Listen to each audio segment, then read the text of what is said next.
The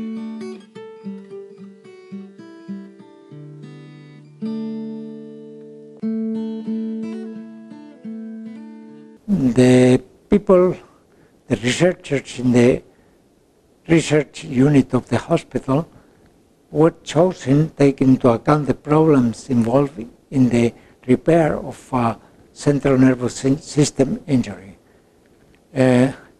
These problems include the growth of nervous processes, the formation of a barrier in the growth of the neurites, of the axons and dendrites, the crossing of this barrier. What have we got to do to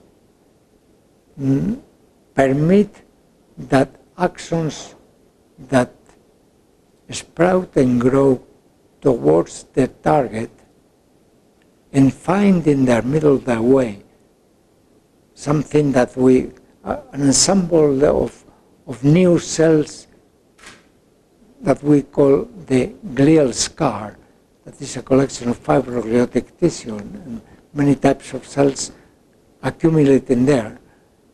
What have we got to do to prevent the fibers growing and reaching this glial scar from collapsing and dying, or returning the way they came, instead of getting to their targets, which are on the other side of the scar? And we are solving this problem slowly. We have been at it for many years, and now we are thinking that we know at least 2 or 3 ways in which we can bypass the problem. The main line of my research is the glial scar and how to control the division of glial cells. We know how to prevent the division with using what we call antimitotics, compounds that prevent the division, that block cells from becoming proliferating. The question is not using things that are synthetic or are from the out of the system. The question is that the response or the therapeutics that we use should be, in the best of cases, part of the response to the lesion of the nervous system itself. Shouldn't be new things.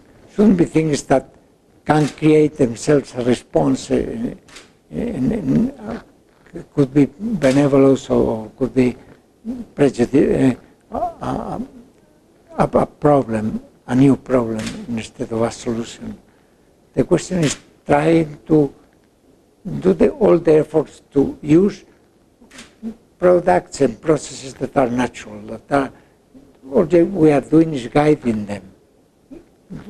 Our intervention should be the less obvious, the minimal. The latest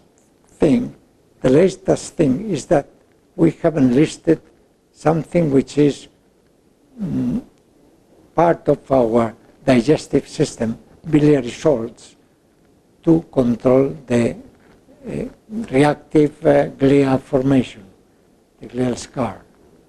And this is very good because biliary salts, we all have them, we all eat and digest. They can be eaten, they can be injected, they can be administered in many different ways. None of them evokes a nasty response, a disagreeable response, and so this is one thing. And the other thing is to control division of glial cells, of astrocytes and microglia, and also pericytes, using compounds that are also in the repertoire of our nervous system.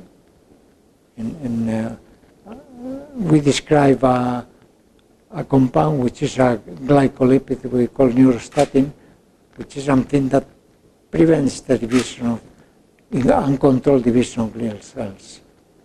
So we have 2 or 3 tools new that we can use and that we will use.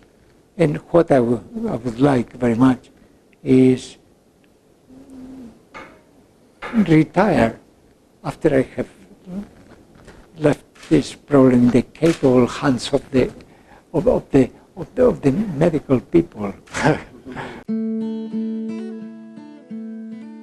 I think you have to talk to all the heads of the research groups. All of them are connected with people all over the world. We have connections with England, the US, Italy, Germany. We are connected. We are doing in this hospital, in the research unit, we have done something which is unheard of in Spain, which is import people from other countries. We have our imported German doing research here. The unit must be good enough for your to come here, to do research here and feel okay. We have inconvenience. The country, our country is still limited. That doesn't have the same access to science and research as good as in the US, in the United States, or in England, or in Germany, but we are improving very much. We are doing our best. With the crisis, we are doing a bit worse. That's our local and general government should take attention. We have done, the researchers, we have done a lot of effort to be at the same level as the rest of the world. And if they are doing what they are doing, which is leaving research without funding, or delaying the funding, making us miserable, we will go back a time that we cannot afford. We cannot afford as neither as a country nor as patients to afford that, to waste time, to step back from the advances we have made.